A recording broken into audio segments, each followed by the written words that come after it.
ध्यान देते last video में हमने क्या पढ़ा था, आपको बहुत अच्छे से याद होगा। तो हमने chemical properties of alkali metal पढ़ा था। केमिकल प्रॉपर्टीज के अंदर वाटर के साथ, डाईहाइड्रोजन के साथ, उसके अलावा ऑक्सीजन के साथ, उसके अलावा नाइट्रोजन के साथ, साथ ही में हमने और कोई कंपाउंड छूटा क्या जिसके साथ रिएक्शन पड़ा था?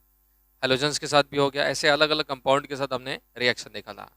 अमोनिया के साथ किस तरीके से बिहेवियर दिखाता है हमारा अल्कली मेटल, वो भी हमने लास्ट डिस्कस कर लिया था। अभी गाइज उसके बाद अगला पॉइंट देखो, बहुत ही छोटा पॉइंट है, बेसिक पॉइंट है, लेकिन एग्जाम में इसका एमसीक्यू आता है। बहुत सारे लोग इसको लाइटली लेते छोड़ देते हैं, बट उसके ऊपर एमसीक्यू आता है। तो एनसीईआरटी आप निकाल लो, और वो पॉइंट है यूजेस। आप बोलेंगे क्या सर ये बच्चों वाले पॉइंट हमको बता रहे, मुझे भी बताने में शर्म आती है, लेकिन क्या करें, अभी बताना तो पड़ेगा। कल को जाके आपने ऐसा नहीं बोलने को होना कि हमने ये पॉइंट छोड़ दिया, इसलिए बता देते हैं। तो यूजेस वाले पॉइंट के अंदर देख लेना, चुन चुन के उस पॉइंट को अंडरलाइन कर लेना, क्योंकि अभी लाइन बाय लाइन एनसीईआरटी देखना पड़ेगा इस पॉइंट के लिए। उस पॉइंट में से एक आध पॉइंट के ऊपर एमसीक्यू आता है, क्योंकि ग्रुप नंबर जो 13 और 14 है उसमें इसी बोर्ड की पेपर एनसीईआरटी में इसी साल जेडब्ल्यू में उसका एमसीक्यू आया हुआ था। इसलिए एमसीक्यू यूजेस के ऊपर आ सकते हैं, इस बात से साबित होता है, इसलिए यूजेस को लाइटली लेने का नहीं। तो यूजेस के अंदर देख लो भाई, बोल रहे हैं कि लिथियम का जो इस्तेमाल होता है, सारे अल्कली मेटल के यूजेस हम देखेंगे। उसके लिथियम के बारे में बता रहे कि लिथियम का इस्तेमाल होता है क्या बनाने के लिए, बहुत सारे अलॉय बनाने के लिए।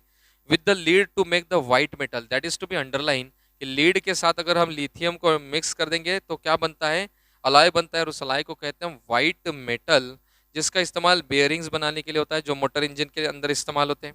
एल्यूमिनियम के साथ अगर लिथियम को मिक्स किया जाए तो जो अलाय बनता है उसका इस्तेमाल एयरक्राफ्ट के पार्ट्स बनाने के लिए होता है। मैग्नीशियम के साथ लिथियम को मिक्स कर दिया जाए तो जो आर्मर प्लेट होती है वो बनाने के लिए इसका इस्तेमाल होता है। तो ये गाइज यूजेस थे लिथियम के। उसके बाद बता रहे कि it is also use in the thermonuclear reaction. Thermonuclear reaction के अंदर लिथियम का इस्तेमाल किया जाता है। साथ ही में lithium is also use to make the photochemical cell. Photochemical cell, sorry, electrochemical cell. अब इलेक्ट्रोकेमिकल सेल क्या होते हैं, वैसे तो हम इसको पढ़ेंगे इलेक्ट्रोकेमिस्ट्री चैप्टर के अंदर, बस थोड़ा सा बता देता हूँ कि इलेक्ट्रोकेमिकल सेल क्या होते हैं। भाई इलेक्ट्रोकेमिकल सेल मतलब ऐसे सेल कि जिसमें इलेक्ट्रिकल एनर्जी का कन्वर्जन, इलेक्ट्रिकल एनर्जी का कन्वर्जन कौन सी एनर्जी में होती है, फोन के अंदर इलेक्ट्रिकल एनर्जी कौन सी एनर्जी में कन्वर्ट होती है, केमिकल एनर्जी में। तो इलेक्ट्रिकल एनर्जी का कन्वर्जन केमिकल एनर्जी में, और केमिकल एनर्जी का कन्वर्जन इलेक्ट्रिकल एनर्जी में। ऐसी एनर्जी कन्वर्जन करने वाला जो सेल होता है उस सेल को हम कहते हैं, कौन सा सेल भाई, इलेक्ट्रोकेमिकल सेल। उस इलेक्ट्रोकेमिकल सेल के अंदर लिथियम का इस्तेमाल होता है। उसके बाद बता रहे कि sodium is used to make the sodium Pb alloy needed to make the PbEt4। वो Et4 एंड PbMe4 क्या बता देता हूँ भाई, एनसीईआरटी के लाइन बाय लाइन आपने फॉलो करना है यूजेस के अंदर। अब इन्होंने कहा है कि सोडियम एंड लीड का जो अलॉय है, तो सोडियम एंड लीड का जो अलॉय है उसका इस्तेमाल होता है PbEt4। वहाँ Et का मतलब इथाइल है, 4 बार इथाइल है, तो इसका मतलब टेट्रा इथाइल लीड। तो ये जो टेट्रा इथाइल लीड है या फिर टेट्रा मिथाइल लीड है। उसके बाद PbMe, एमी का मतलब मिथाइल होता है, आपको मालूम होगा।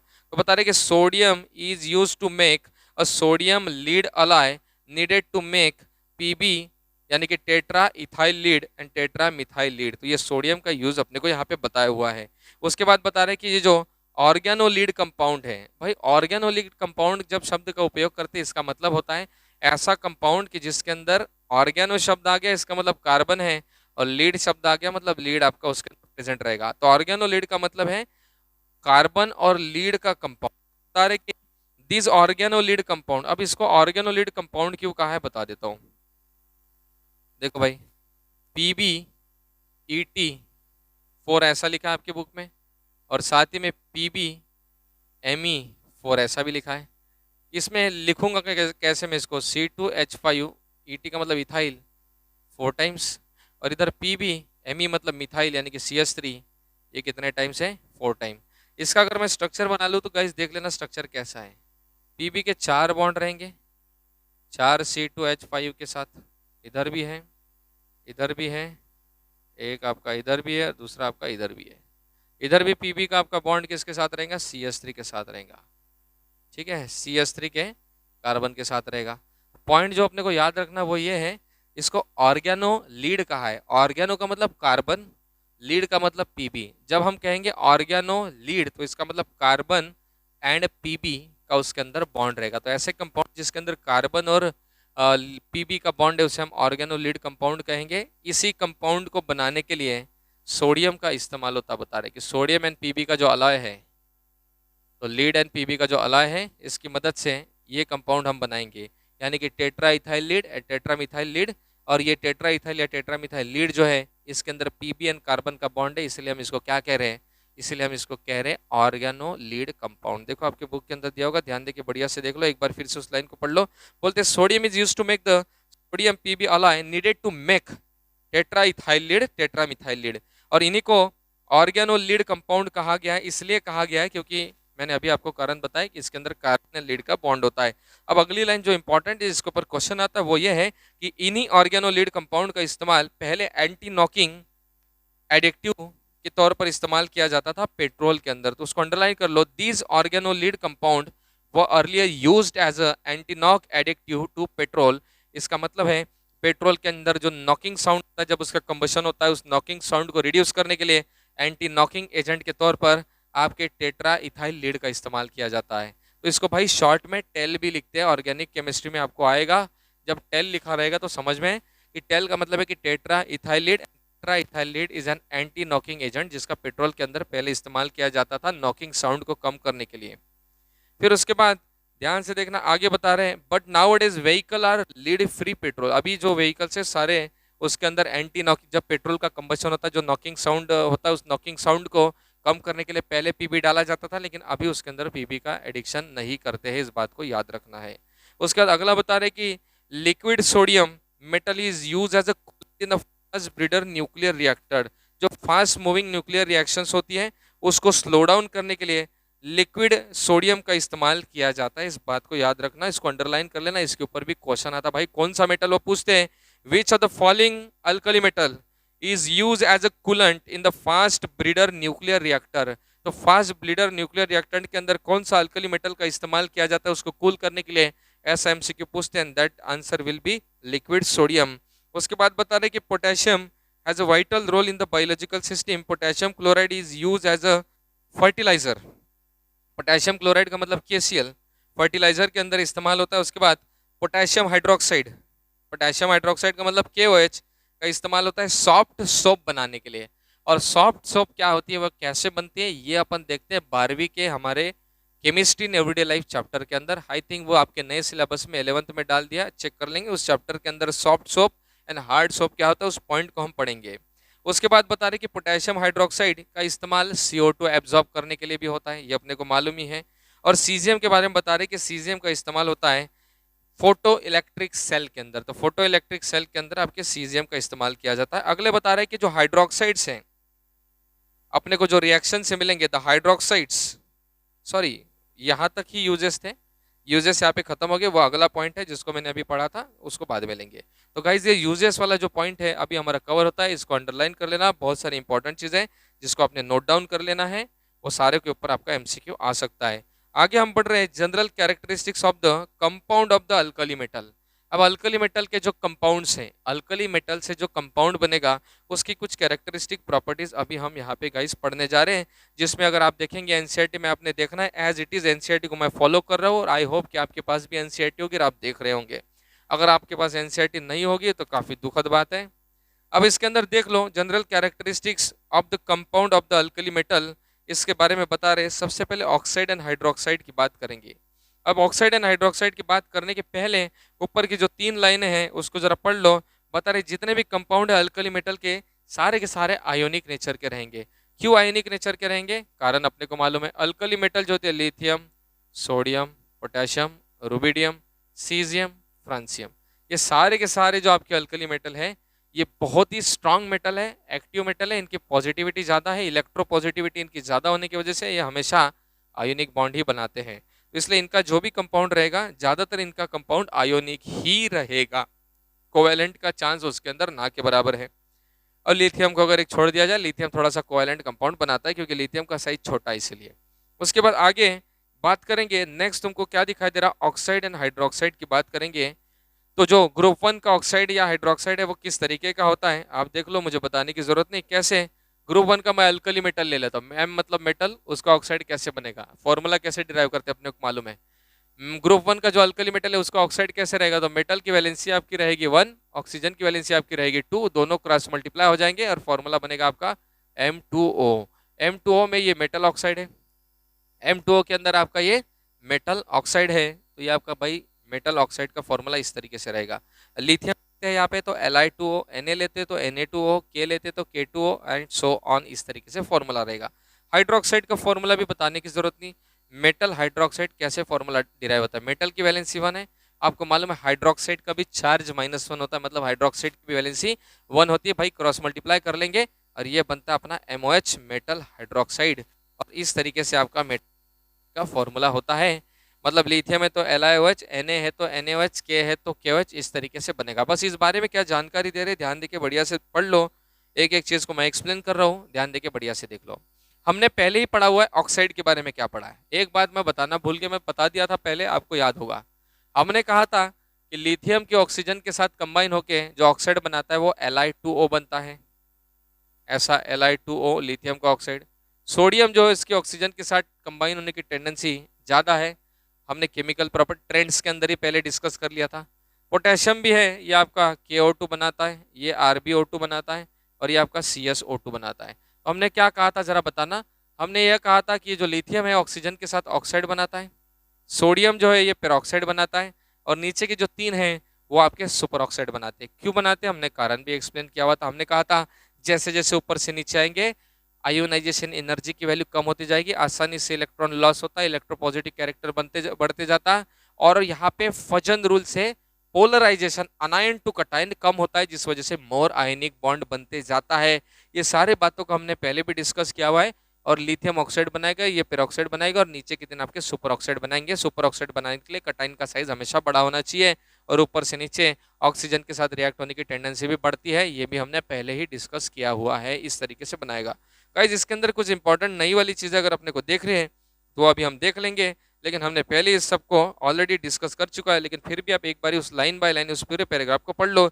बता रहे कि अगर कंबशन करेंगे एयर के प्रेजेंस में तो लिथियम ऑक्साइड बनाता है, सोडियम पेरोक्साइड बनाता है, कभी कभी सोडियम सुपर ऑक्साइड भी बनाता है। सोडियम का सुपर ऑक्साइड NaO2 है, कब बनाएगा भाई NaO2, जनरली ये Na2O2 बनाता है पेरोक्साइड, लेकिन NaO2 भी बना सकता है, लेकिन कब बना सकता है NaO2, जब एक्सेस ऑफ एयर के प्रेजेंस में उसको हीट किया जाए तभी आपका पेरोक्साइड बना सकता है, लेकिन उसके बनने के चांसेस बहुत कम होते हैं।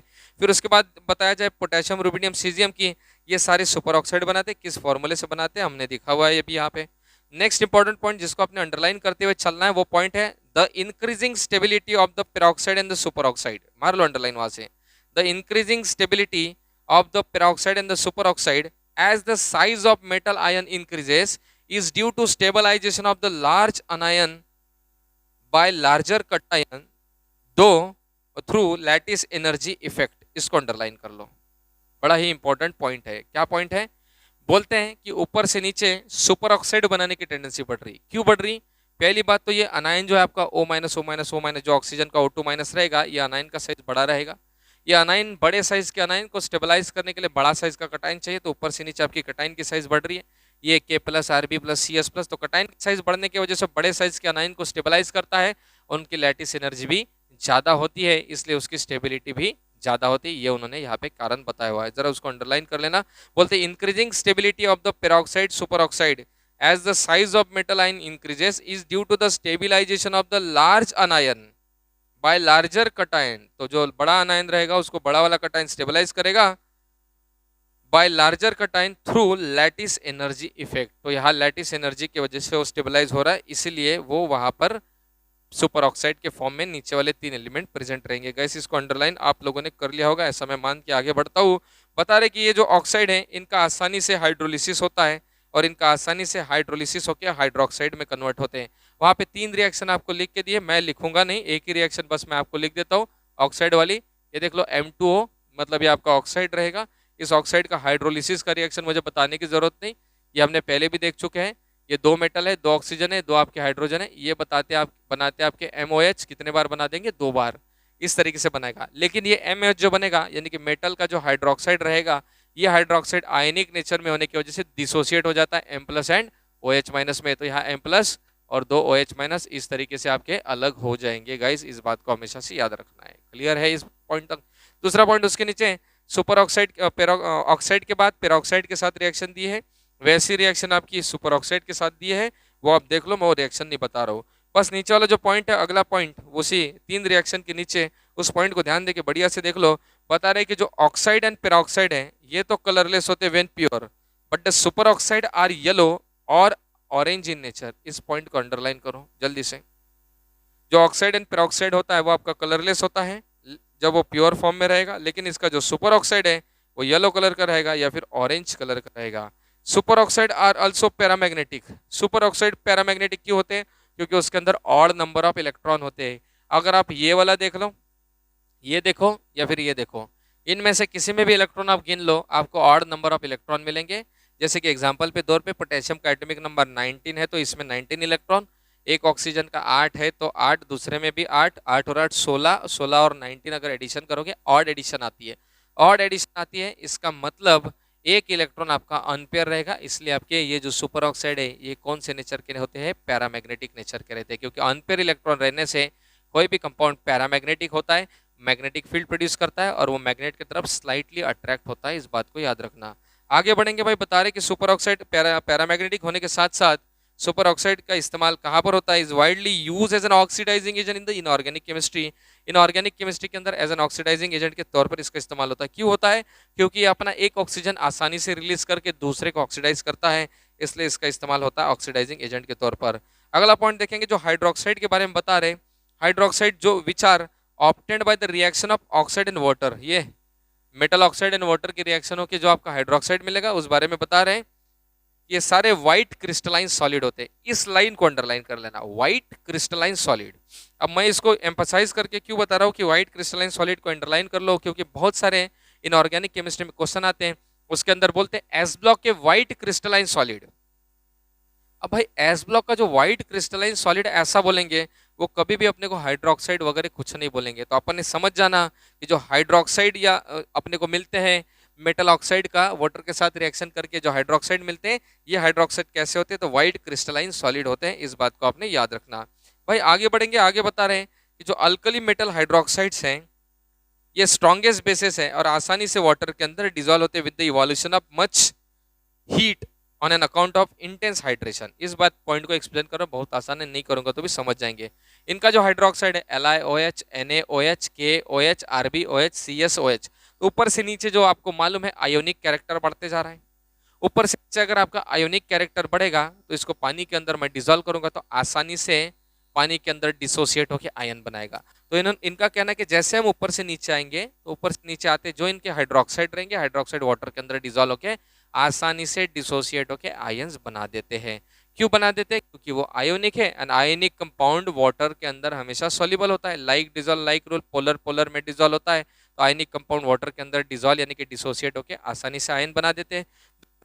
इनको वाटर मॉलिक्यूल घेर लेते हैं। क्यों घेर पाते हैं इनको? क्योंकि इनका हाइड्रेशन एनर्जी ज्यादा होता है, ऊपर वाले का ज्यादा होता है, नीचे वाले का कम होता है। फिर सर उस हिसाब से अगर देखा जाए, ये बहुत ही इंपॉर्टेंट पॉइंट है, हालांकि अगला पॉइंट है, मैं आप इसको ना डिस्कस करूं तो ही ज्यादा बेटर है, बस थोड़ा सा आइडिया देता हूं। अब देखो LiOH है, NaOH है, KOH है, RbOH है, CSOH है, ठीक है, ये हाइड्रोक्साइड्स है।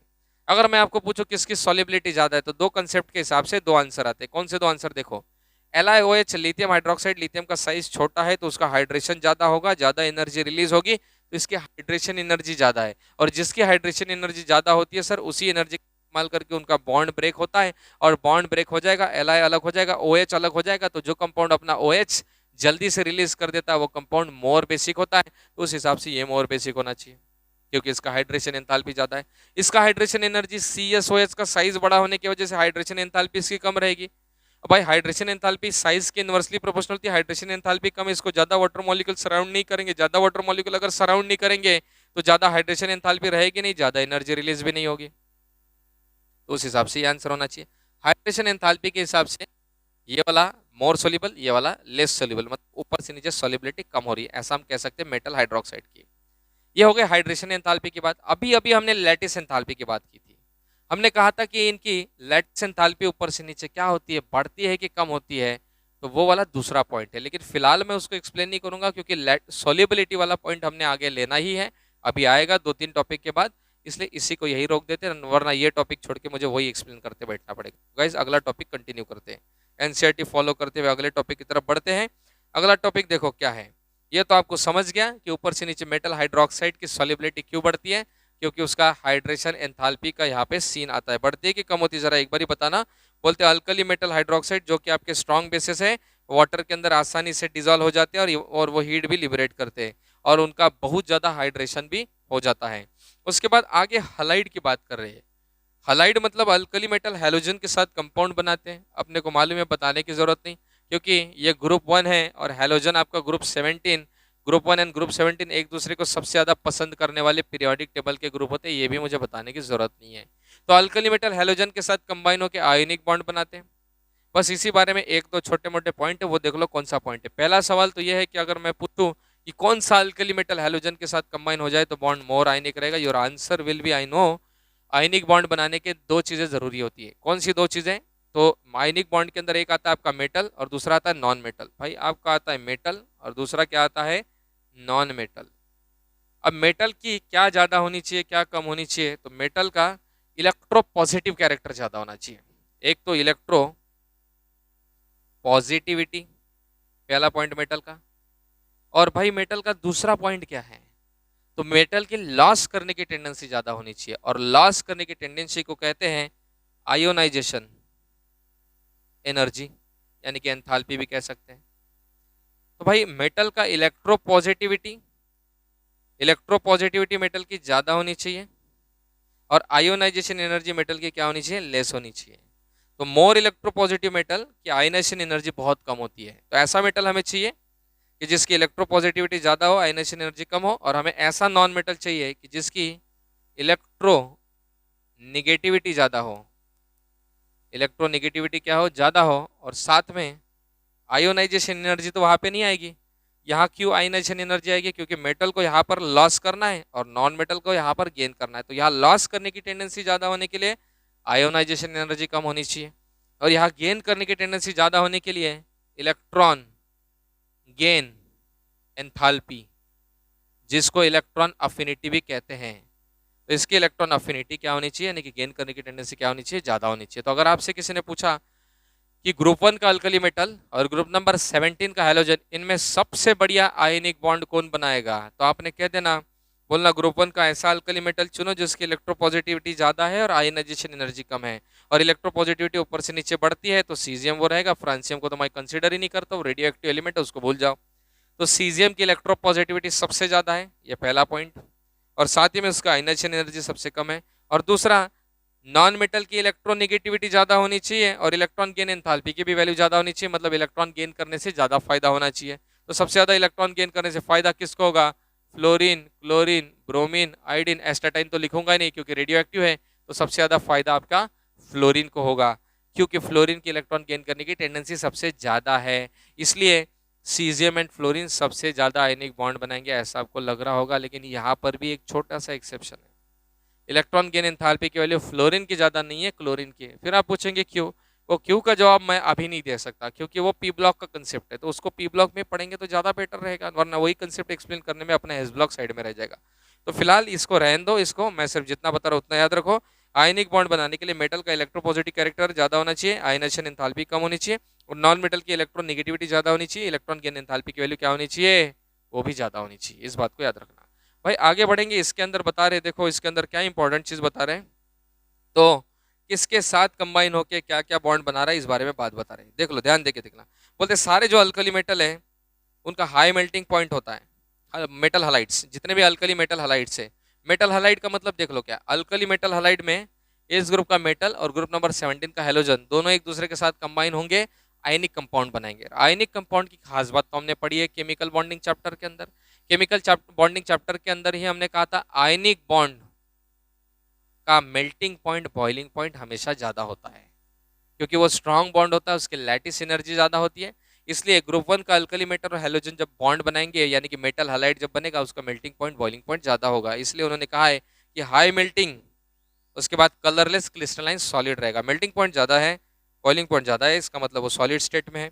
उसके बाद बता रहे कि उसको कैसे बनाते हैं, तो उसको बनाने के लिए अलग अलग ऑक्साइड, हाइड्रोक्साइड, कार्बोनेट की रिएक्शन हम हाइड्रोहलिक, हाइड्रोहलिक का मतलब HCl, HBr, HI, इनके साथ करेंगे तो हम उसको बना सकते हैं।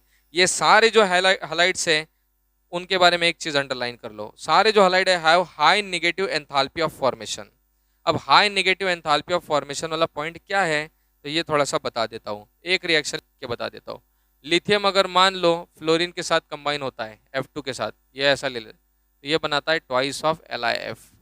और ये जब बनेगा तो भाई ये बनते समय एनर्जी रिलीज होगी, ये बनते समय एनर्जी क्या होगी, रिलीज होगी। ये बनते समय एनर्जी क्यों रिलीज होगी, उसका कारण ये है कि ये जो बन रहा है ये मोर स्टेबल प्रोडक्ट है। तो उन्होंने क्या कहा, छोटी सी पॉइंट है उसको मार लेना अंडरलाइन, कि जितने भी अल्कली मेटल के हलाइड्स है उनका enthalpy of formation more negative है। देखो वहां पे कहा होगा, उन्होंने किस लाइन को कहा, बोलते all these halide have high negative enthalpy of formation.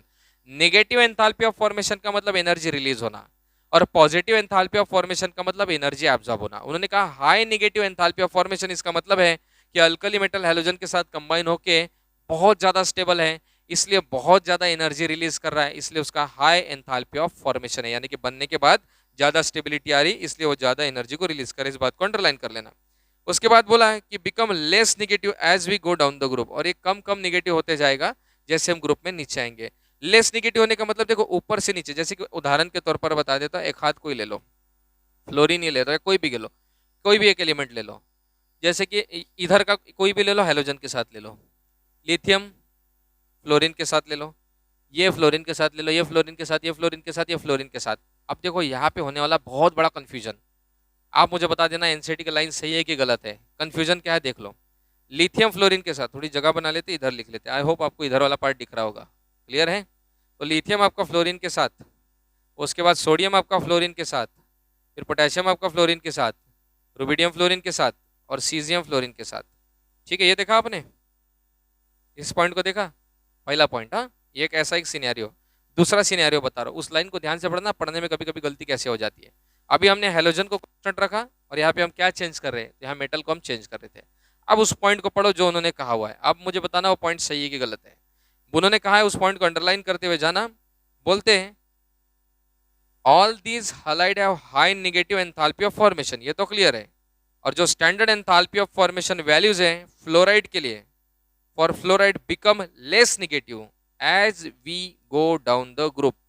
तो फ्लोराइड के लिए ये जो एंथैल्पी ऑफ फॉर्मेशन की वैल्यू है ये लेस नेगेटिव जाती है, मतलब वो उतना स्टेबल रहेगा नहीं। इसका मतलब मोर स्टेबल आपका कौन सा है, ये है, उससे कम स्टेबल है, उससे कम स्टेबल है, उससे कम स्टेबल है, उससे कम स्टेबल। तो ऊपर से नीचे इन फ्लोराइड की जो स्टेबिलिटी है ये कम होते जा रही है। कारण इसका क्या है भाई, स्टेबिलिटी कम होने का बहुत आसान है। स्टेबिलिटी कम होने का कारण ये है कि अगर आप देखेंगे ऊपर से नीचे ये मोर आयोनिक होते जा रहा है, पहला पॉइंट है, मोर आयोनिक होते जाएगा। जितना ज्यादा आयनिक रहेगा उतना आसानी से मैं इसको पानी के अंदर डिजोल्व करने से डिसोसिएट होकर सेपरेट हो जाएगा। ऊपर वाला देखा जाए लिथियम फ्लोराइड जो है ये उतना आयनिक नहीं रहेगा। न आयनिक रहने का कारण आपको मालूम है, फजन रूल यहाँ पे लगता है, ये इसका साइज यहाँ पे क्या हो रहा है, कटाइन का साइज ऊपर से नीचे बढ़ते जा रहा है। और क्योंकि ऊपर कटाइन का साइज छोटा है तो वो अनाइन से अपनी तरफ इलेक्ट्रॉन पोलराइज करके बॉन्ड को कोवेलेंट नहीं रहने देगा, थोड़ा सा पार्शियल कोवेलेंट कैरेक्टरिस्टिक्स उसके अंदर रखेगा। तो ऊपर वाला थोड़े से पार्शियल कोवेलेंट रहेंगे और जैसे जैसे हम नीचे आएंगे मोर आयनिक होते जाएंगे। और वो जितना ज्यादा आयनिक होते जाएंगे उतनी ही उनके बनने के बाद उतनी उतनी ज्यादा स्टेबिलिटी उनकी इसलिए नहीं रहेगी क्योंकि हम आसानी से उनको डिसॉल्व करके सेपरेट कर सकते हैं। आसानी से जो कंपाउंड अलग अलग हो जाते हैं उनकी स्टेबिलिटी कम होती है, जिनकी स्टेबिलिटी कम होती है उनकी एंथैल्पी ऑफ फॉर्मेशन भी कम होती है। इसलिए उन्होंने क्या कहा कि जितने भी फ्लोराइड से अल्कली मेटल की उनकी जो एंथैल्पी ऑफ फॉर्मेशन की वैल्यू है ये मोर नेगेटिव होते जा रही है कि लेस नेगेटिव होते जा रही है। एक बारी पढ़ के जल्दी जल्दी मुझे बताना। उन्होंने कहा है कि as we go down the group become less negative, कम नेगेटिव होती है। नेगेटिव कम हो रही है मतलब पॉजिटिव की तरफ बढ़ रही है, मतलब उनकी स्टेबिलिटी कम हो रही है। इस पॉइंट को अंडरलाइन कर लेना। पूछ सकते हैं कि ऊपर से नीचे एंथैल्पी ऑफ फॉर्मेशन जो है अल्कली मेटल फ्लोराइड की हमेशा लेस नेगेटिव होती जाती है। उसके बाद while the reverse is true for the enthalpy of formation for chloride, bromide and iodide. भाई इस लाइन को अंडरलाइन करो, जितना वीआईपी कर सकते हो उतना करो। इसके ऊपर चुन के तुमको सवाल पूछा जा सकता है। एक बार फिर से वो सारी लाइनें पढ़ो। बोलते हैं जितने भी हलाइड्स है उनका एंथैल्पी ऑफ फॉर्मेशन का वैल्यू बहुत ज्यादा नेगेटिव है। सभी हलाइड्स का एंथैल्पी ऑफ फॉर्मेशन की वैल्यू जो है फ्लोराइड के लिए ऊपर से नीचे लेस निगेटिव होती है as we go down the group, and while the reverse is true for the enthalpy of formation for chloride, bromide, iodide. And chloride, bromide, iodide के लिए रिवर्स इज ट्रू। ये क्या कह रहे हैं जरा समझ के मुझे बता देना। आई होप आप पढ़ रहे होंगे। पढ़ा क्या उस लाइन को? पढ़ के बढ़िया से बता देना। बोलते हैं अंडरलाइन मारा क्या? आई होप आप लोगों ने अंडरलाइन मार लिया होगा। मार लो अंडरलाइन और एक बार फिर से उसको पढ़ो। Become less negative as we go down the group fluoride के लिए, बट फ्लोराइड के लिए, लेकिन क्लोराइड, ब्रोमाइड एंड आयोडाइड के लिए उल्टा सिनेरियो है। क्लोराइड, ब्रोमाइड, आयोडाइड के लिए ऊपर से नीचे एंथैल्पी ऑफ फॉर्मेशन की वैल्यू लेस नेगेटिव नहीं बल्कि मोर नेगेटिव जाती जा रही है। अब इसके पीछे का कारण क्या है मैं आपको हिंट देता हूं, आपने मुझे बता देना। हिंट है हाइड्रेशन एंथैल्पी। अब जब मैं हिंट दे रहा हूं आपको हाइड्रेशन एंथैल्पी तो कारण आप समझ ही गए होंगे कि जो आपका फ्लोरीन है ये पीरियोडिक टेबल का ग्रुप 2 का एलिमेंट है भाई, ये पीरियड 2 का। और पीरियड 2 जो होता है पीरियोडिक टेबल का मैं आपको बता चुका हूं बदमाश पीरियड होता है। और इस पीरियड 2 के अंदर जितने भी एलिमेंट आते हैं आपका लिथियम, बेरिलियम, आपका boron, carbon, nitrogen, oxygen, fluorine, तो ये जो फ्लोरीन है पीरियड 2 का है। पीरियड 2 के हमारे एनोमलस बिहेवियर दिखाते हैं, मतलब अपने रिस्पेक्टिव ग्रुप में डिफरेंट बिहेवियर दिखाते हैं। वो डिफरेंट बिहेवियर ही यहाँ पर रोल प्ले कर रहा है। तो फ्लोरीन का अपने ग्रुप में साइज तो छोटा है, बराबर है, अपने ग्रुप में फ्लोरीन का साइज तो छोटा है, लेकिन छोटा नहीं है बल्कि बहुत छोटा साइज है। तो फ्लोरीन का एक्सट्रीमली स्मॉल साइज होने की वजह से वहां पर उसकी एंथैल्पी ऑफ हाइड्रेशन की वैल्यू ज्यादा है, तो लैटिस एनर्जी की वैल्यू वहां पे कम है। तो ये दोनों का कॉम्बिनेशन करते हुए, दोनों के बेसिस पे, दोनों की वैल्यूज को कंपेयर करते हुए अगर देखा जाए तो फ्लोराइड के लिए ऊपर से नीचे स्टेबिलिटी कम होते जा रही है, इस बात को याद रखना। लेकिन क्लोराइड, ब्रोमाइड और आयोडाइड के लिए सिनेरियो उल्टा है। क्लोराइड, ब्रोमाइड, आयोडाइड के लिए ऊपर से नीचे स्टेबिलिटी आपकी बढ़ते जा रही है, मतलब उनकी वैल्यू क्या होती जा रही है, मोर निगेटिव नहीं, लेस निगेटिव नहीं होती जा रही है, उनकी वैल्यू मोर निगेटिव होती जा रही है। तो इस पॉइंट को बहुत अच्छे से इंपॉर्टेंट कर लेना, अंडरलाइन कर लेना। आई होप आप लोगों ने इसको किया होगा। एक बार छे तो फिर से पढ़ो। बोलते कि all of these highlights have high negative enthalpy of formation for fluoride become less negative as we go down the group, while the reverse is true for enthalpy of formation for chloride, bromide and iodide. आगे बता रहे for given metal enthalpy of formation always become less negative from fluoride to iodide. साला एक ही point के अंदर इतनी सारी चीजें एक्सप्लेन कर दिया है कि वो कंफ्यूजन होगा। अभी मेटल एक ही रखते हैं, अभी तक हमने हेलोजन्स को चेंज करा था, अभी मेटल को एक ही रखेंगे और हेलोजन को चेंज करेंगे। मेटल रखता हूं मैं, metal fluoride, metal chloride, metal bromide and metal iodide, ये हो गया। अब मैं इधर थोड़ा साइड में ये भी लिख देता हूँ, के बाद एफ था ना यहाँ, इसके बाद एन, हाँ उसके बाद के सी एल और उसके बाद आर बी सी एल और उसके बाद यहाँ सी एस सी एल ले लेते हैं। ठीक है, अब ध्यान देना, तीनों को एक साथ एक्सप्लेन कर रहा हूँ, बड़ा इंपॉर्टेंट पॉइंट है भाई। मेटल फ्लोराइड मतलब अल्कली मेटल का जो फ्लोराइड रहेगा उनकी ऊपर से नीचे एंथैल्पी ऑफ फॉर्मेशन की वैल्यू लेस नेगेटिव हो रही है, मतलब ऊपर वाला मोर नेगेटिव यानी कि मोर स्टेबल है, नीचे वाला लेस नेगेटिव मतलब लेस स्टेबल है। ये तो क्लियर है। इसके अपोजिट है अल्कली मेटल का क्लोराइड एंड अल्कली मेटल का ब्रोमाइड और अल्कली मेटल का आयोडाइड। तो मतलब लिथियम क्लोराइड, सोडियम क्लोराइड, ये सारे जो क्लोराइड रहेंगे या फिर सारे ब्रोमाइड रहेंगे या सारे जो आयोडाइड रहेंगे उनके लिए सिनेरियो उल्टा है, मतलब इनके लिए ऊपर वाले का enthalpy of formation less negative है, नीचे वाले का enthalpy of formation more negative, यानी कि नीचे वाला मोर स्टेबल है, हम ऐसा कह सकते हैं। ये दूसरा हो गया। अब तीसरा वाला सिनेरियो देखना, अभी तक क्या चेंज कर, हेलोजन कांस्टेंट था, हेलोजन कांस्टेंट था, मेटल को चेंज किए, अभी क्या है ना सेम चेंज क्या होते जा रहा है, हेलोजन चेंज होता जा रहा है। और इसी के लिए वो लाइन कही है, उस लाइन को मार लो तुम अंडरलाइन, उसकी वैल्यू मोर नेगेटिव होते जा रही है, ऐसा बता रहे हैं। मार लो अंडरलाइन। फॉर गिवन मेटल, अगर मेटल आपका फिक्स्ड है और आपका हेलोजन चेंज होते जा रहा है तो बता रहे कि for given metal enthalpy of formation become less negative from fluoride to chloride. मतलब मेटल अगर आपका फिक्स्ड है, मान लो सोडियम है NaF, उसके बाद कोई भी ले लो NaCl, NaBr, Na, इनके लिए ऊपर से नीचे एंथैल्पी ऑफ फॉर्मेशन की वैल्यू लेस नेगेटिव होती जा रही है, मतलब उनकी स्टेबिलिटी कम होती जा रही है। चाहिए तो मैं इन्हीं की जगह मेटल लिख देता हूँ, एक हाथ कोई मेटल ले लो, alkali metal Na, Na, Na। अब तीनों को एक बार मुझे बता दो, आखिरी बार बता दो, ठीक है। फ्लोराइड के लिए ऊपर से नीचे क्या होती जा रही वैल्यू, कम होती जा रही है। मेटल अल्कली मेटल फ्लोराइड के लिए एंथैल्पी ऑफ फॉर्मेशन की वैल्यू कम होती जा रही है। उसके बाद alkali metal chloride bromide iodide के लिए ऊपर से नीचे वैल्यू क्या होती जा रही है, मोर नेगेटिव होती जा रही है। यहाँ लेस नेगेटिव और वहाँ मोर नेगेटिव। यहाँ कम स्टेबिलिटी होती जा रही है फ्लोराइड के लिए, तो क्लोराइड ब्रोमाइड आयोडाइड के लिए मोर स्टेबिलिटी होती जा रही है ऊपर से नीचे।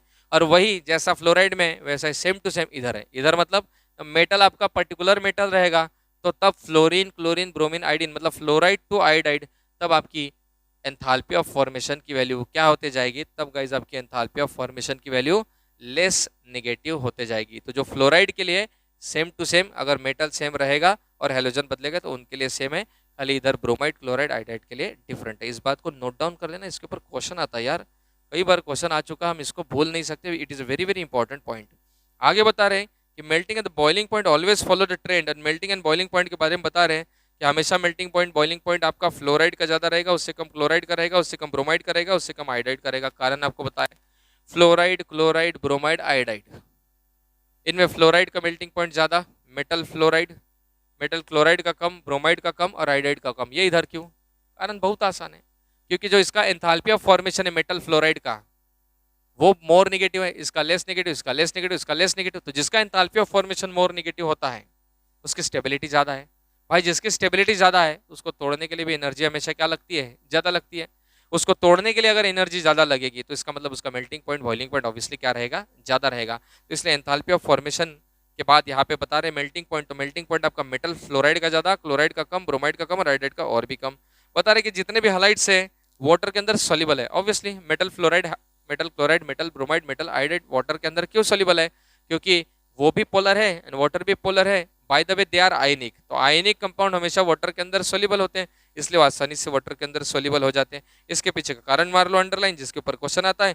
लो सोल्यूबिलिटी है बोलते हैं लिथियम फ्लोराइड की, LiF की, मारो अंडरलाइन।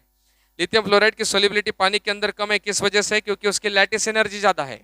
ये जो आपका लिथियम फ्लोराइड है इसकी सोल्यूबिलिटी पानी में कम है। क्यों कम है, कि उसकी लैटिस एनर्जी बहुत ज्यादा है। whereas the low solubility of cesium iodide in water due to smaller hydration enthalpy of 2 ion। इसको भी अंडरलाइन करो। देखो दो बातें बड़ी इंटरेस्टिंग है, इंपॉर्टेंट है। अब देखो लॉजिकली क्या लगता है अपने को, सर लिथियम फ्लोराइड का तो समझ गया बट सीजियम आयोडाइड का नहीं समझा हमको। लिथियम फ्लोराइड जो है, लिथियम का साइज छोटा है, फ्लोरीन का भी साइज छोटा है, दोनों छोड़ो, छोटे छोटे साइज वाले हैं। एंड बाय द वे ये आयनिक नहीं होते हैं, पार्शियल कोवेलेंट होते हैं। मैं आपको बता चुका हूँ कि लिथियम का साइज एक्सट्रीमली स्मॉल होने की वजह से वो इससे अपने तरफ इलेक्ट्रॉन पोलराइज करता है, फजन रूल मैंने बताया था उस हिसाब से। और ये बॉन्ड प्योरली आयनिक नहीं होता, पार्शियल कोवेलेंट होता है। और ये बॉन्ड पार्शियल कोवेलेंट होने की वजह से पानी के अंदर मोर सोल्यूबल नहीं होता, इसलिए इसकी सोल्यूबिलिटी कम है। रीजन बिहाइंड दिस सोल्यूबिलिटी आपको बताया गया, क्या बताया गया बताओ, lattice energy is the reason behind it. तो इसकी सोल्यूबिलिटी कम होने का कारण है कि इसकी लैटिस एनर्जी बहुत ज्यादा है। अब सीजियम आयोडाइड की बात करेंगे। सर ठीक है, आपने बोला यहाँ तो साइज छोटा है, साइज छोटा होने की वजह से ये कोवेलेंट है, कोवेलेंट पार्शियल कोवेलेंट है, पार्शियल कोवेलेंट होने की वजह से लैटिस एनर्जी वगैरह इसके सब ज्यादा है, इसलिए इसकी सोल्यूबिलिटी कम है। मान लिया है, या आयनिक न होने की वजह से सोल्यूबिलिटी कम है और लैटिस एनर्जी इसकी ज्यादा है, जिस वजह से सोल्यूबिलिटी कम है, ये माना। लेकिन सर सीजियम आयोडाइड का तो साइज बड़ा है।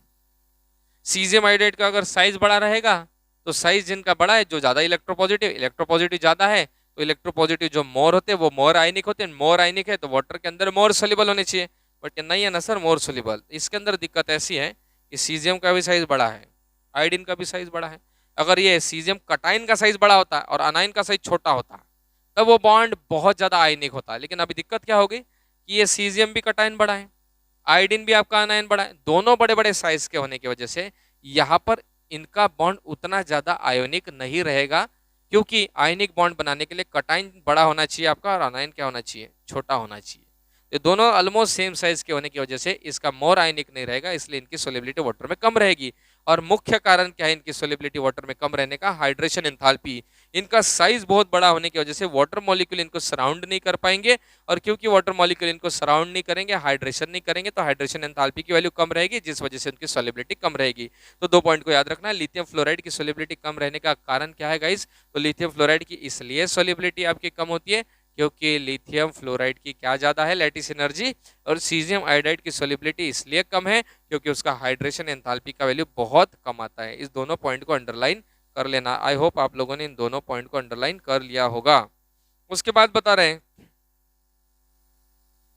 उसके बाद देखो क्या बता रहे, अदर हैलाइड जो है लिथियम के, ये सोल्यूबल तो होते हैं, लेकिन किस में सोल्यूबल होते हैं? इथेनॉल के अंदर होते हैं, एसीटोन के अंदर होते हैं, इथाइल एसीटेट में भी होते हैं। इसमें से भी क्वेश्चन पूछ सकते हैं कि विच ऑफ द फॉलोइंग, मतलब बोलेंगे कि लिथियम का जो हैलाइड है वो इनमें से किस में सोल्यूबल नहीं है, और 3 ऑप्शन देंगे, बोलेंगे इथेनॉल, एसीटोन, इथाइल एसीटेट, और चौथा कुछ तो भी देंगे। ये 3 तो एनसीईआरटी में दिए हैं, मतलब इन तीनों में तो सोल्यूबल है, इन तीनों के अलावा अगर कोई और रहेगा तो उसमें सोल्यूबल नहीं रहेगा, तो उस पॉइंट को अपने को याद रखना है। आगे बता रहा है कि lithium chloride is soluble in pyridine also, तो लिथियम क्लोराइड पायरिडिन के अंदर भी आपका सोल्यूबल होता है, जो कि आपका स्ट्रॉन्ग बेस है।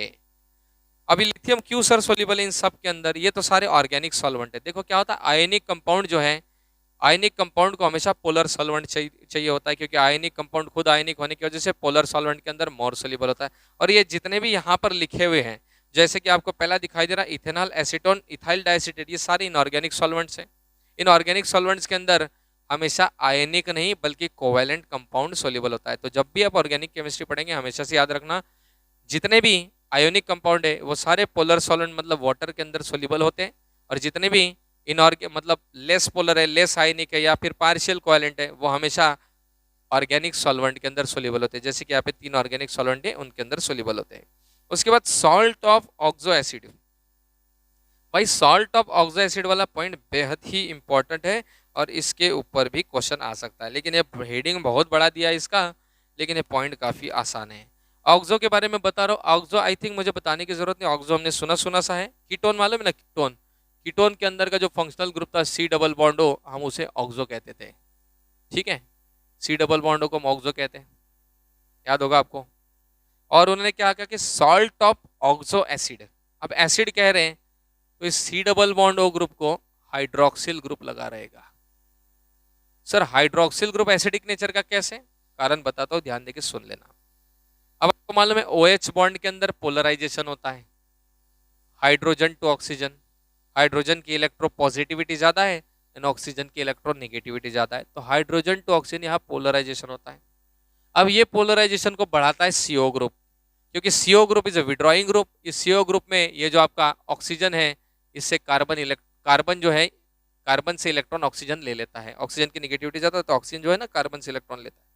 ऑक्सीजन कार्बन से इलेक्ट्रॉन लेता है, कार्बन डिफिशिएंट होता है, तो कार्बन को फिर इलेक्ट्रॉन की जरूरत है। तो ये कार्बन डिफिशिएंट होने की वजह से ये कार्बन फिर OH बॉन्ड का पोलराइजेशन बढ़ाता है। तो हम सीधा कह सकते हैं कि CO विड्रॉइंग ग्रुप होने की वजह से OH बॉन्ड का पोलराइजेशन बढ़ेगा। भाई OH बॉन्ड का अगर पोलराइजेशन बढ़ेगा तो ये बॉन्ड टूट जाएगा, क्योंकि more is the polarisation, more is the acidity, जिस वजह से ये बॉन्ड टूटेगा और आपका H+ यहाँ से निकल के चला जाएगा। तो यहाँ पॉइंट क्या है, उन्होंने कहा ऑक्सो एसिड है, तो ऑक्सो का मतलब हम CO ग्रुप भी कह सकते हैं, और एसिड का मतलब CO ग्रुप को आपका हाइड्रोक्सिल ग्रुप लगा होना चाहिए। ये CO विड्रॉइंग ग्रुप है, तो ये OH बॉन्ड का पोलराइजेशन बढ़ाता है, जिस वजह से एसिडिटी बढ़ती है, और यहाँ से H निकलता है, और H के जगह पे सॉल्ट बनाने के लिए Na भी आता है या फिर K भी आता है। अगर मैं NaOH के साथ रिएक्शन करूंगा, ऑक्सो एसिड है, एसिडिक नेचर का है, तो अपना H+ डोनेट करेगा। NaOH के साथ करूंगा तो H की जगह पे Na आएगा, और मैं KOH के साथ करूंगा तो इसकी जगह H की जगह पे आपका K+ आ जाएगा। तो पहली 2 लाइन इसके अंदर इंपॉर्टेंट है, उसको मार लो अंडरलाइन। बोलते oxo acid are those in which acidic proton is an hydroxyl group, जिसके अंदर जो एसिडिक प्रोटॉन है, in which the acidic proton is an hydroxyl group with an oxo group attached to the same atom, with an oxo group attached to the same atom, जैसे कि example दिया है उन्होंने। एक बार फिर से उस लाइन को मार लो अंडरलाइन। क्या कहा है, ऑक्सो एसिड ऐसे होते हैं जिसके अंदर acidic proton group, acidic proton group का मतलब ये हाइड्रोक्सिल ग्रुप दिखा ना, इसके अंदर H+ निकलता है, H+ निकलता है मतलब प्रोटॉन निकलता है, जो कि आपका acidic proton in which hydroxyl group with an oxo group attach to the same carbon atom. ये कार्बन है ना, सेम कार्बन एटम को आपको ऑक्सो ग्रुप लगा। ऐसे कई एग्जांपल दिए, देख लो, लेकिन फिर भी एक बार डेफिनेशन पढ़ लो। Oxo acid are those in which the acidic proton is an hydroxyl group is on an hydroxyl group. तो हाइड्रोक्सिल ग्रुप के अंदर आपका एसिडिक प्रोटॉन रहेगा, जो कि आपके ऑक्सो ग्रुप को अटैच रहेगा, यानी कि C डबल बॉन्डो को अटैच रहेगा। इसका एग्जांपल दे रहे कार्बोनिक एसिड। कार्बोनिक एसिड का मतलब H2CO3, जो कि मैंने यहाँ पे लिखा है H2CO3, जिसके अंदर हाइड्रोक्सिल ग्रुप के अंदर का जो प्रोटॉन है जो निकलेगा, ये C डबल बॉन्डो के कार्बन को लगा हुआ है। ये पहली बात। दूसरी बात जो है, इसके अंदर सल्फ्यूरिक एसिड, सल्फ्यूरिक एसिड आप देख रहे हैं, सल्फ्यूरिक एसिड H2SO4 है, उसके अंदर भी देख लो, इस वाले को ऑक्सो कह सकते हैं। S double bond O, double bond होता है ना इसका स्ट्रक्चर, और ये OH ऐसा होता है। इसमें देख लो इस बॉन्ड का पोलराइजेशन ज्यादा रहेगा, एस डबल बॉन्ड हो, और ये एस डबल बॉन्ड ग्रुप का पोलराइजेशन ज्यादा होने की वजह से OH का पोलराइजेशन बढ़ेगा। More is the polarisation, more is the acidity. इसके अंदर भी जैसे C डबल बॉन्ड O का आपका OH लगता था, OH का हाइड्रोजन डोनेट होता था, वैसे S डबल बॉन्ड O का आपका OH लगेगा और OH का भी हाइड्रोजन डोनेट होगा। इसको भी हम क्या कह सकते हैं, ऑक्सो एसिड कह सकते हैं। अगला एग्जांपल आपको नेक्स्ट कौन सा दे के रखा उन्होंने, H2SO4 ही दिया हुआ है, वो हमने देख लिया। आगे बता रहे कि जितने भी अल्कली मेटल है वो सॉल्ट बनाते हैं ऑल दीज ऑक्सो एसिड्स के साथ। कैसे बनाते हैं अल्कली मेटल सॉल्ट, ये भी बता देता हूँ यार, थोड़ी जगह कम है, थोड़ा मिटा लेते हैं और थोड़ी सी जगह बना के ये भी बता देता हूँ कि सॉल्ट कैसे बनाते हैं। बताना तो नहीं चाहिए लॉजिकली मैंने, क्योंकि एसिड बेस की रिएक्शनों के सॉल्ट बनता है, आपको अच्छे से मालूम है। देखो ऑक्सो एसिड H2CO3, इसके मैं बेस के साथ रिएक्शन करता हूँ, बेस ले लेता हूँ मैं NaOH, रिएक्शन को बैलेंस करने के लिए 2 लेंगे, 2 Na जो है 2H की जगह पे आ जाएंगे तो Na2CO3 बनेगा, और भाई 2H निकलेंगे, 2 OH के साथ कंबाइन होकर ट्वाइस ऑफ क्या बना देंगे, H2 बनाएंगे। इस तरीके से अपनी रिएक्शन होती है। तो ये देखो ये मेरा ऑक्सो एसिड था, उसकी रिएक्शन बेस के साथ करके मैंने सॉल्ट बना लिया, तो इस तरीके से सॉल्ट मेरा बनेगा। और इसका स्ट्रक्चर अगर मैं बना लूँगा तो इसका तो मालूम है आपको कैसा था, C double bond O OH OH, अब यहाँ पर भी C डबल बॉन्ड O और यहाँ ONA और ये ONA, ठीक है। इस तरीके का आपका स्ट्रक्चर रहेगा। ये एसिड था और इसका सॉल्ट बन गया। आगे चलो, आगे बढ़ेंगे। देखो आगे क्या बता रहे, they are generally soluble in water, क्योंकि आयनिक नेचर के होते हैं, वाटर के अंदर सोल्यूबल रहेंगे, बताने की जरूरत नहीं। कार्बोनेट के बारे में बता रहे, कार्बोनेट है, इनका जो कार्बोनेट है जो कि यहाँ पे मैंने लिखा हुआ है Na2CO3, कोई भी वाला मेटल का कार्बोनेट रह सकता है, अल्कली मेटल का, ये carbonate and in most cases they are hydrogen carbonate. Hydrogen carbonate मतलब MHCO3, NaHCO3 जैसा होता है ना, सोडियम हाइड्रोजन कार्बोनेट NaHCO3, वैसा ये हाइड्रोजन कार्बोनेट, और Na2CO3 मतलब कार्बोनेट आपका, ठीक है। इनके बारे में बता रहे, आर अल्सो, इनके बारे में बता रहे also highly stable to the heat, ये हीट के लिए बहुत ज्यादा स्टेबल है। As the electropositive character increases down the group, the stability of this carbonate and hydrogen carbonate increases. Point to be underline कि कार्बोनेट जो है अल्कली मेटल का एंड हाइड्रोजन कार्बोनेट जो है अल्कली मेटल का, कोई भी अल्कली मेटल का कार्बोनेट और कोई भी अल्कली मेटल का हाइड्रोजन कार्बोनेट, इनकी स्टेबिलिटी ऊपर से नीचे इंक्रीज होते जा रही है। क्यों होते जा रही है, वो सोलिबिलिटी वाले पॉइंट के अंदर लैटिस एनर्जी, हाइड्रेशन एंथैल्पी से मैं आगे एक्सप्लेन करने जा रहा हूँ, फिलहाल के लिए याद रख लेना बस, ठीक है। आगे जैसे हम बढ़ेंगे, लिथियम जो कार्बोनेट है is not so stable to heat, lithium being very small in size polarizes large CO3 2- ion leading to formation of more stable Li2O and CO2. Its hydrogen carbonate doesn't exist in solid state। भाई इस point के ऊपर अक्सर question आता है, तो ये देख लो क्या इंपॉर्टेंट पॉइंट है। बता रहे लिथियम का जो कार्बोनेट है, लिथियम के कार्बोनेट के बारे में बता रहे, lithium carbonate is not so stable. क्यों नहीं है लिथियम का जो कार्बोनेट है Li2CO3, ये Li2CO3 ज़्यादा स्टेबल नहीं है, इसलिए डिकम्पोज होके आपका Li2O बना देता है एंड CO2 लिबरेट करता है। ऐसी ये रिएक्शन होती है। तो सवाल यह है कि लिथियम का जो कार्बोनेट है वो स्टेबल क्यों नहीं है। वो इसलिए स्टेबल नहीं है क्योंकि लिथियम का साइज बहुत छोटा है भाई, एंड कार्बोनेट यानी कि CO3 2- इसका साइज बहुत बड़ा है। साइज बड़ा होने की वजह से कटाइन का साइज छोटा है, अनाइन का साइज बड़ा है, तो यहाँ पोलराइजेशन हो जाता है, ये यहाँ से ऑक्सीजन अपने तरफ ले लेता है, ऑक्साइड बना के मोर स्टेबल होता है, क्योंकि लिथियम का ऑक्साइड मोर स्टेबल होता है। इसलिए मोर स्टेबल होता है कि लिथियम की ऑक्सीजन की तरफ अफिनिटी बहुत ज्यादा होती है, इसलिए लिथियम का ऑक्साइड लिथियम की कार्बोनेट से मोर स्टेबल होता है। और एक पॉइंट जो इंपॉर्टेंट उन्होंने बताया हुआ है वो ऐसा कि लिथियम का जो हाइड्रोजन कार्बोनेट है ये बिल्कुल भी एग्जिस्ट करता नहीं है, इस बात को याद रखना। अगला पॉइंट तुमको दिया भाई anomalous properties of lithium, and it is a very very important point and it is one of the examiner favourite question. इसके ऊपर जरूर क्वेश्चन आ सकता है, तो इसको बिल्कुल भी इग्नोर मत करना। तो एक एक पॉइंट, पहले तो एनोमलस क्यों है मैं आपको बता दूं, लिथियम क्योंकि लिथियम आता है पीरियोडिक टेबल के सेकंड पीरियड में, और मैं पहले भी बता चुका हूं आपको पीरियोडिक टेबल का सेकंड पीरियड मतलब कंप्लीटली एनोमलस पीरियड होता है।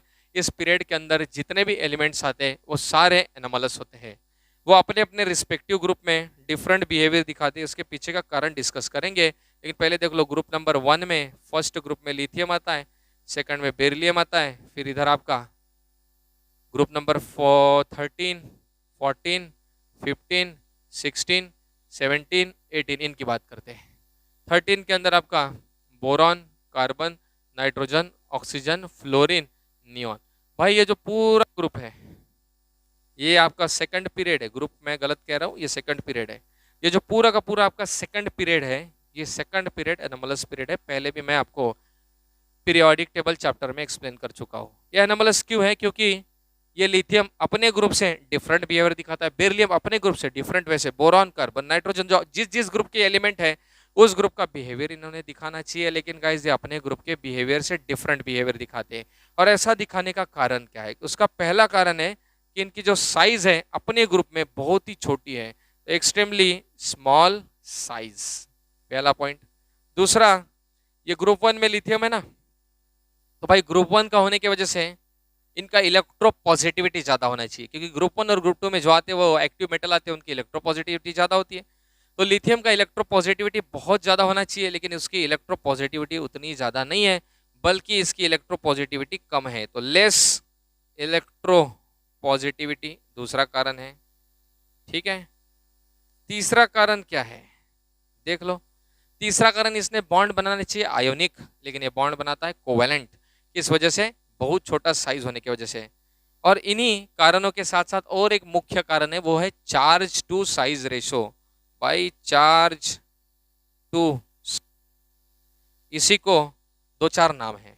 पहला नाम है इसको रेडियस रेशो, दूसरा नाम है आपका इसी को पोलराइजिंग पावर। ठीक है, तो ये जो चार्ज टू साइज रेशो है, देखो पहले वाले ग्रुप में सबका चार्ज सेम रहेगा। पहले वाले ग्रुप के अंदर अगर देखा जाए भाई सबका चार्ज सेम रहेगा, +1 +1 +1, पर चार्ज में तो कोई ट्विस्ट नहीं, साइज में ट्विस्ट है। तो लिथियम का साइज एक्सट्रीमली स्मॉल है, तो एक्सट्रीमली स्मॉल साइज होने की वजह से चार्ज टू साइज रेशो का वैल्यू बहुत बड़ा रहेगा इसका। बस इन्हीं सारे पॉइंट को एक्सप्लेन कर रहे हैं एनोमलस प्रॉपर्टीज के अंदर। देखो पहला पॉइंट बता रहे हैं कि एक्सेप्शनली स्मॉल साइज है लिथियम का। दूसरा, इसका पोलराइजिंग पावर बहुत ज्यादा है, यानी कि चार्ज टू साइज रेशो, क्योंकि इसका साइज बहुत छोटा है इस वजह से। और तीसरा वाला पॉइंट देखो इन्होंने एक्सप्लेन किया है, नहीं किया यहाँ पे, बट मैंने लिखा हुआ है कि इनकी इलेक्ट्रो पॉजिटिविटी ज्यादा होनी चाहिए थी, लेकिन बहुत कम इलेक्ट्रो पॉजिटिविटी है। इसी के वजह से क्या होता है कि लिथियम जो भी कंपाउंड बनाता है वो सारा कंपाउंड आयोनिक की जगह पार्शियल कोवेलेंट हो जाता है। कोवेलेंट अगर हो जाए, ग्रुप के सारे कंपाउंड लिथियम के अलावा जितने भी मेटल हैं, सोडियम, पोटेशियम, रुबिडियम, सीजियम, ये सारे आयनिक बॉन्ड बना रहे हैं, लिथियम आपका कोवेलेंट बॉन्ड बना रहा है, जिस वजह से आपका बॉन्ड आयोनिक से कोवेलेंट हो जाता है, और कोवेलेंट बॉन्ड होने की वजह से उसका सारा का सारा प्रॉपर्टीज बदल जाता है। इस ग्रुप के सारे एलिमेंट लिथियम को छोड़ के आयनिक बॉन्ड बनाते हैं, अकेला लिथियम आपका कोवेलेंट बॉन्ड बनता है, जिस वजह से सारी प्रॉपर्टी चेंज हो जाती है। भाई उसके बाद लिथियम के बारे में बता रहे हैं कि डायगोनल रिलेशनशिप बताता है मैग्नीशियम के साथ। लिथियम के डायगोनली पीरियोडिक टेबल में यहाँ मैग्नीशियम आता है ना, ये दोनों एक दूसरे के साथ डायगोनल रिलेशनशिप पजेस्ट करते हैं। और डायगोनल रिलेशनशिप मैं आपको पहले भी एक्सप्लेन कर चुका हूँ, उसके पीछे का कारण क्या होता है, दो कारण मैंने आपको बताए थे। कोई भी एलिमेंट दूसरे एलिमेंट के साथ डायगोनल रिलेशनशिप कब पजेस्ट करता है? वो दो केस में पजेस्ट करता है भाई। पहला वाला उसका केस होता है, उसका आयोनिक रेडाई सेम होना चाहिए, मतलब इन दोनों का आयोनिक रेडाई क्या होना चाहिए? सेम। और दूसरा वाला पॉइंट मैंने बताया था, उनका चार्ज टू साइज रेशो, यानी कि ये रेडियस रेशो, यानी कि पोलराइजिंग पावर सेम होना चाहिए। और तीसरा उतना मुख्य कारण नहीं है, बट ऑलमोस्ट दोनों की इलेक्ट्रोनिगेटिविटी भी सेम होनी चाहिए। तो अगर पीरियोडिक टेबल में कोई एलिमेंट एक दूसरे के साथ डायगोनल रिलेशनशिप पजेस्ट करे तो कौन से पहला वाला लिथियम मैग्नीशियम के साथ, और इधर आपका बेरिलियम एल्यूमिनियम के साथ, बोरॉन सिलिकॉन के साथ, एंड देन सो ऑन, इस तरीके से। उधर तो नहीं है भाई, ये तीन ही डायगोनल रिलेशनशिप पजेस्ट करते हैं। तो एक दूसरे के साथ डायगोनल रिलेशनशिप क्यों पजेस्ट कर पाते हैं? इसका मुख्य कारण है कि उनका क्या सेम होता है? आयनिक रेडाई। दूसरा, उनका क्या सेम होता है? इलेक्ट्रोनेगेटिविटी। और तीसरा, उनका क्या सेम होता है? Polarising power. मेन तो दो चीजें होती है, आयनिक रेडाई, पोलराइजिंग पावर सेम होना चाहिए, तभी एक दूसरे के साथ वो क्या पजेस्ट कर सकते हैं? तो एक दूसरे के साथ वो पजेस्ट कर सकते हैं डायगोनल रिलेशनशिप, अदरवाइज नहीं पजेस्ट कर सकते। अभी इसी पॉइंट को आगे बढ़ा रहे, डायगोनल रिलेशनशिप को तो अलग से हम पढ़ने वाले, फिलहाल हम एनोमलस प्रॉपर्टीज को एक्सप्लेन कर देता हूँ। पहला वाला पॉइंट है एनोमलस प्रॉपर्टीज में, एकदम ही वीआईपी कर लो, जितना तुम वीआईपी बना सकते इस पॉइंट को उतना कर लो। मैं लिख के तुमको देता है, इसके ऊपर क्वेश्चन आता है, लिख के दे सकता है कि इस पॉइंट के ऊपर क्वेश्चन आता है। इसी को एग्जाम नहीं जाती कि जिन अंदर इस पॉइंट पे क्वेश्चन पूछना पसंद नहीं करेंगे, अक्सर इस पे क्वेश्चन आता है। वो पॉइंट क्या, देखो ध्यान देके देख लो, बता रहे कि lithium is much harder, its melting and boiling point are light higher than those of the alkali metal. जितने भी अल्कली मेटल है हमारे ग्रुप 1 के मैंने लिख दिया था, मिटा दिया। यहाँ ले लेते lithium, sodium, potassium, rubidium, caesium, francium.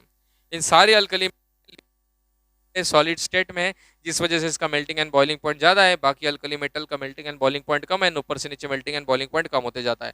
दूसरा पॉइंट बता रहा है, ये पहला anomalous behaviour.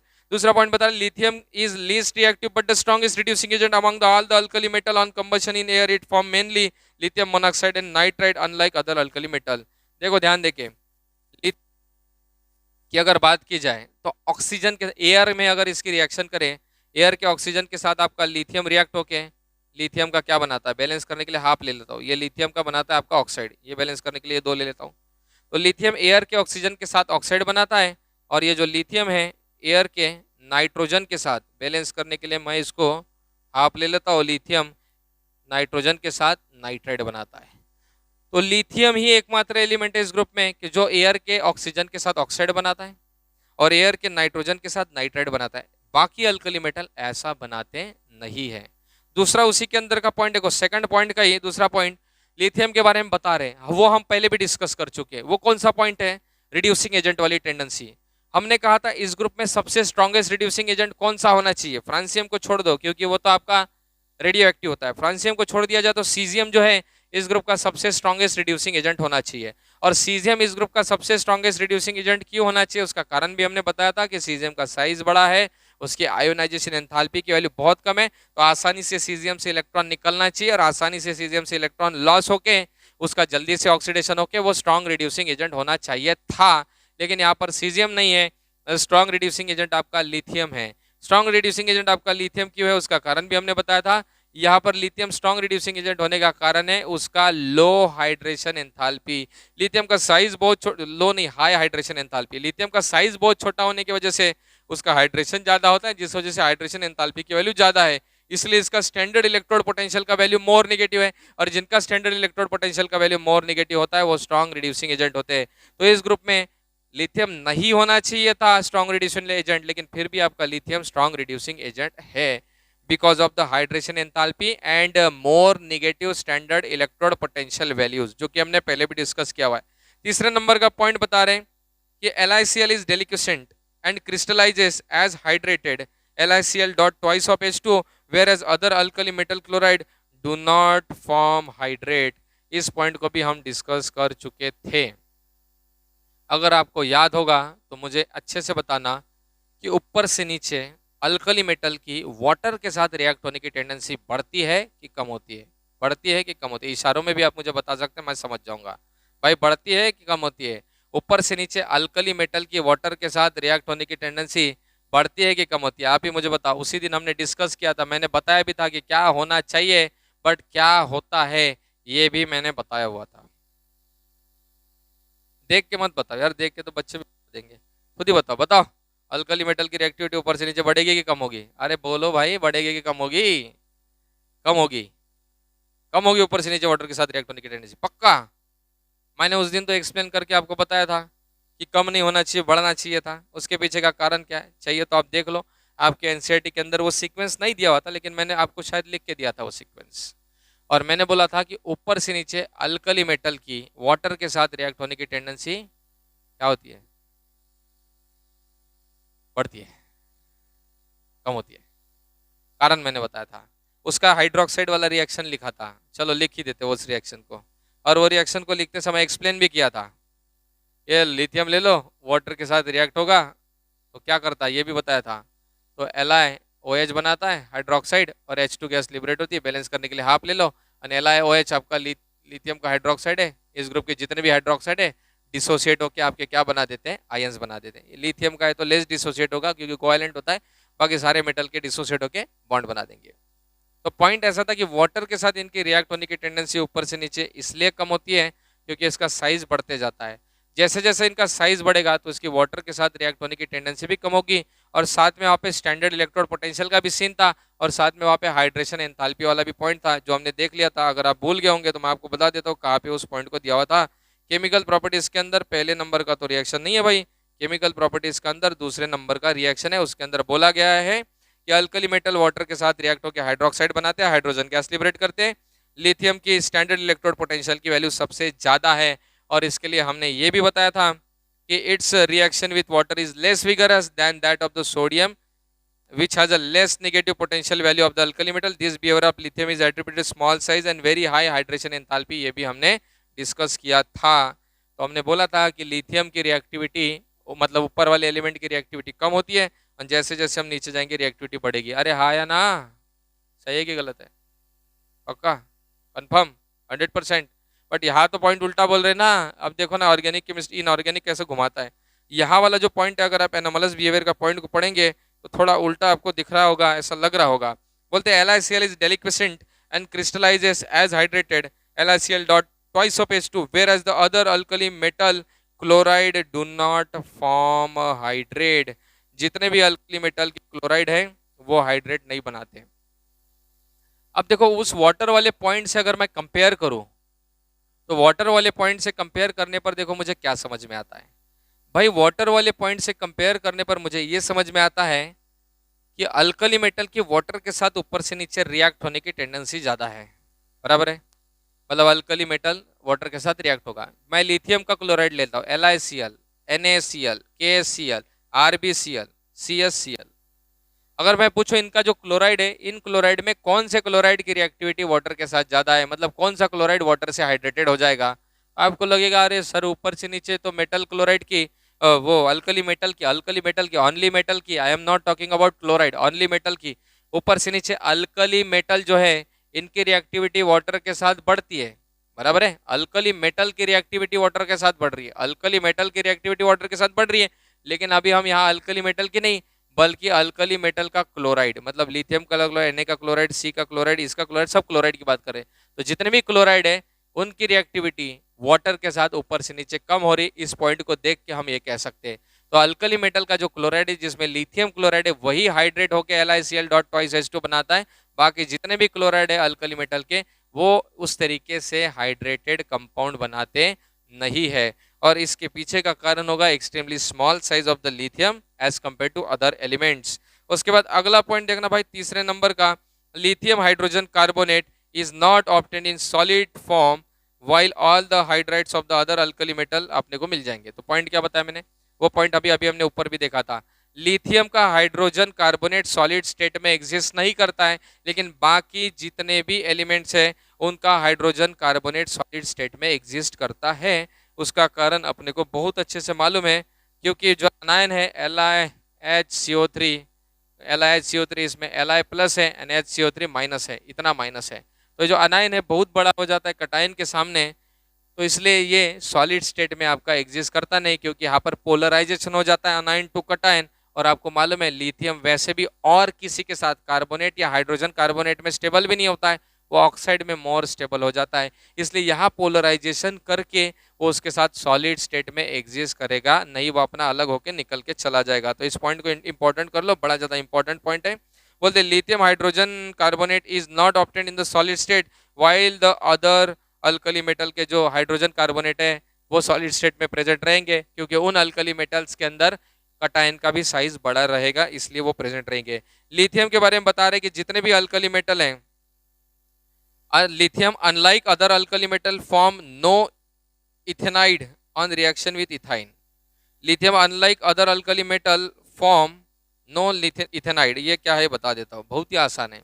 On reaction with का इथाइन, भाई इथाइन की बात कर लेते, HC ट्रिपल बॉन्ड CH ले लिया, इसकी रिएक्शन मैं सोडियम के साथ कर रहा हूँ। HC ट्रिपल बॉन्ड CH, इसकी रिएक्शन मैं लिथियम के साथ कर रहा हूँ। अब ध्यान से देखना क्या है, बहुत अच्छे से। आपका सोडियम जो है वो सोडियम इस NO को रिप्लेस कर देगा और ये आपका कंपाउंड बनाएगा, Na आ गया। लेकिन लिथियम जो है वो इसकी जगह पे नहीं आ पाएगा। कारण इसका बहुत ही आसान है, ये आपका कार्बन जो है ट्रिपल बॉन्ड वाला कार्बन है, sp हाइब्रिडाइज कार्बन है, और sp हाइब्रिडाइज कार्बन की इलेक्ट्रॉन नेगेटिविटी हमेशा बहुत ज़्यादा होती है। और क्योंकि इस कार्बन की इलेक्ट्रॉन नेगेटिविटी बहुत ज़्यादा है, इसलिए H2C पोलराइजेशन होगा, more is the polarisation more is the acidity, तो यहाँ से H प्लस निकल जाएगा, उसकी जगह पे Na आके वो कंपाउंड बनाएगा।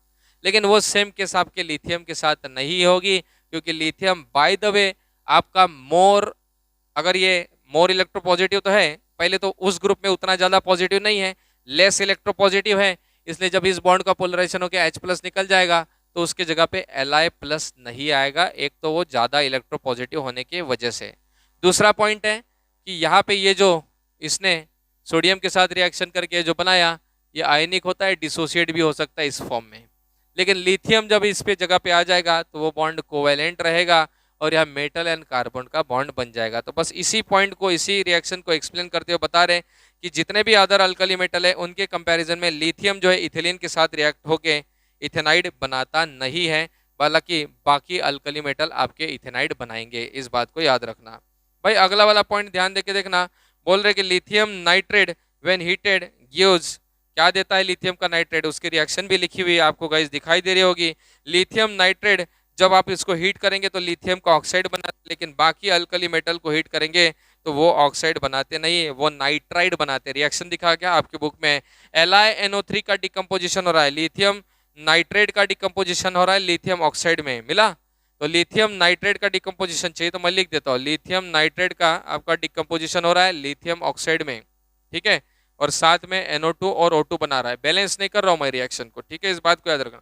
और NaNO3 जो है वो डिकम्पोज होके NaNO2 नाइट्राइट बनाता है और क्या लिबरेट करता है, O2। इस पॉइंट को याद रखना, इस पर क्वेश्चन आता है। लिथियम का जो नाइट्रेट है डिकम्पोज होकर लिथियम का ऑक्साइड बनाता है, क्यों, क्योंकि लिथियम की ऑक्सीजन की तरफ अफिनिटी ज्यादा होती है।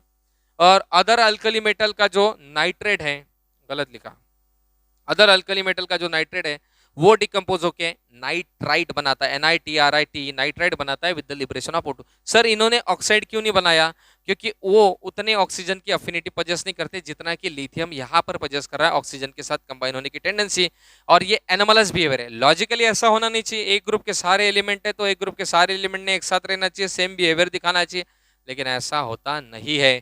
तो इस बात को याद रखना, लिथियम का नाइट्रेट लिथियम का ऑक्साइड बनाता है, डिकम्पोज होने पे NO2 और O2 लिबरेट करता है, और बाकी जो अल्कली मेटल है उनका नाइट्रेट जो है वो नाइट्रेट बनाता है और O2 लिबरेट करके, इस बात को आपने याद रखना है। भाई अगला वाला पॉइंट है, लिथियम का फ्लोराइड एंड लिथियम का oxide are comparatively much less soluble in water than the corresponding compound of the other alkali metal. Lithium का फ्लोराइड, लिथियम का फ्लोराइड है आपका LiF एंड लिथियम का ऑक्साइड Li2O, इनकी solubility water के अंदर बहुत कम है as compare to other alkali metal. अब सोलिबिलिटी वाले पॉइंट को मैं ज्यादा एक्सप्लेन अभी नहीं करूंगा, क्योंकि सोलिबिलिटी वाला पॉइंट बहुत ही ज्यादा इंपॉर्टेंट है, इसका एक लंबा चौड़ा सीक्वेंस है, वो मैं बुक के अंदर तो नहीं दिया हुआ है, मैं आपको अगले वीडियो में उस सीक्वेंस के बारे में बताऊंगा। बहुत सारे सीक्वेंसेस हैं, उसको लर्न ही करना पड़ेगा, उसको आप टाइम पे याद करने की कोशिश करेंगे मुश्किल हो जाएगा, तो मैं कंसेप्ट के साथ पढ़ा दूंगा, ऐसा क्यों होता है, ऐसा किस लिए होता है, ये भी बता दूंगा, लेकिन सीक्वेंस को आपने याद रखना है। उसके पहले आप मुझे एक बार बता दो कि इनके बारे में सारी प्रॉपर्टीज एक बार जल्दी जल्दी बता दो। पहली पॉइंट के अंदर क्या कहा था कि जितने भी एनोमलस बिहेवियर वो किस वजह से, लिथियम का एक्सट्रीमली स्मॉल साइज, उसके बाद उसका हाई पोलराइजिंग पावर, उसके बाद उसकी इलेक्ट्रोपॉजिटिविटी कम होना, इस वजह से लिथियम आपका एनोमलस बिहेवियर दिखाता है। पहला एनोमलस बिहेवियर में क्या है कि लिथियम अपने ग्रुप में सबसे ज्यादा मेल्टिंग एंड बॉइलिंग पॉइंट दिखाता है, उसका हार्डनेस ज्यादा होने की वजह से as compare to other element. दूसरा क्या बताया था, लिथियम आपका स्ट्रॉन्ग रिड्यूसिंग एजेंट है, हालांकि वो होना नहीं चाहिए था as compare to other alkali metal. और नेक्स्ट पॉइंट उसी के अंदर क्या बोला था, लिथियम ऑक्साइड बनाता है एयर के साथ रिएक्ट होकर, और नाइट्राइट बनाता है एयर के साथ रिएक्ट होकर, वैसे अदर अल्कली मेटल नहीं बनाते हैं। तीसरे पॉइंट के अंदर कहा था कि लिथियम डेलिक्वेसेंट है, वाटर के साथ कंबाइन होने की उसकी टेंडेंसी ज्यादा है, इसलिए वो हाइड्रेटेड ऑक्साइड बनाता है, हाइड्रेटेड कंपाउंड बनाता है। लिथियम का क्लोराइड हाइड्रेटेड होता है, बाकी अल्कली मेटल का जो क्लोराइड होता है वो हाइड्रेटेड नहीं होता है। नेक्स्ट पॉइंट के अंदर बोला था कि लिथियम का हाइड्रोजन कार्बोनेट आपका सॉलिड स्टेट में एग्जिस्ट करता नहीं है, lithium hydrogen carbonate is not obtained in solid state, बाकी अल्कली मेटल के हाइड्रोजन कार्बोनेट सॉलिड में मिल जाते हैं। उसके बाद बोला कि लिथियम जो है वो आपका इथाइन के साथ रिएक्ट होकर इथेनाइड नहीं बनाता है, लेकिन बाकी जितने भी अल्कली मेटल है वो रिएक्ट होकर इथेनाइड बनाते हैं। नेक्स्ट पॉइंट के अंदर बोला था कि लिथियम का जो नाइट्रेट है वो डिकम्पोज होकर लिथियम का ऑक्साइड बनाता है, बाकी अल्कली मेटल के जो नाइट्रेट है वो उनके नाइट्राइट बनाते हैं। और लास्ट पॉइंट में बोला कि लिथियम का ऑक्साइड और लिथियम का जो फ्लोराइड है वो वाटर के अंदर लेस सोल्युबल है बाकी एलिमेंट के ऑक्साइड एंड फ्लोराइड के कंपैरिजन में। मतलब लिथियम का ऑक्साइड और फ्लोराइड छोड़ दिया जाए तो बाकी अल्कली मेटल का ऑक्साइड और फ्लोराइड लिया जाए तो उनके कंपैरिजन में इसकी सोल्युबिलिटी वाटर में कम है। क्यों कम है ये अगले वीडियो में मैं आपको बताऊंगा, क्योंकि अगला वीडियो ज्यादातर हमारा सोल्युबिलिटी के ऊपर ही रहेगा और वो बहुत ही ज्यादा इंपॉर्टेंट रहेगा। तो गाइज इस वीडियो में इतना ही लेंगे, बाकी हम अगले वीडियो में कंटिन्यू करेंगे। Thank you so much.